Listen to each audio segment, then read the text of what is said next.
யார் வேணாலும் மக்களை வழி நடத்தலாங்கிற இதுக்கு வந்துருச்சு, ஜனநாயக நாடுங்கிறனால. ஆனா இப்ப இருக்கிற மாணவர் பாத்தீங்கன்னா இந்த புத்தக வாரியா இல்லாம இந்த இன்ஸ்டாகிராம் ரீல்ஸ் மூலியமா ஒரு தலைவரை தேர்ந்தெடுக்கிறாங்க. அந்த மாதிரி இருக்கிற மாணவர்களுக்கு நீங்க என்ன சொல்லணும்னு நினைக்கிறீங்க? அவங்க நம்ம குறை சொல்ல முடியாது. ஏன்னா காலையில எந்திரிச்சா சினிமா முகம் இருக்கு, சினிமா தான் ஹீரோ நம்புறோம்.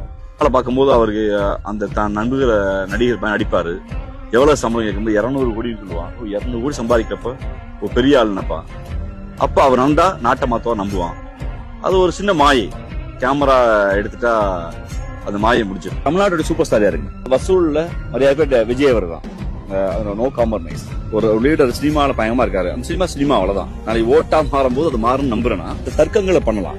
சினிமா ஒரு மீடியமானா பெரிய மீடியம். இந்த மீடியம் அரசியல் தீர்மானிச்சிருக்கு. வேற இங்க அண்ணா போன்றவர்கள்லாம், தலைவர் கலைஞர் போன்றவர்கள்லாம் இந்த சினிமா மீடியத்தை மக்களுடைய பகுத்தறிவை பயன்படுத்துறாங்க. என் பெருமரியாதைக்குரிய எம்ஜிஆர் போன்றவர்கள்லாம் இன்னைக்கு இந்த சினிமாவை ஒரு புரட்சி கருத்தா பகுத்தறிவா இது பண்ணாங்க. பராசக்தி போன்ற படங்கள் வரும்போதெல்லாம் இங்க தமிழ்நாடு கொண்டாடிச்சு. ஆனா அதற்கு மாறா இன்னைக்கு இருக்கக்கூடிய ஒரு கதாநாயகன்றவே காலையில முழுக்க ஒரு லிக்கர் யூஸ் பண்றது அது தனிப்பட்ட கருத்து.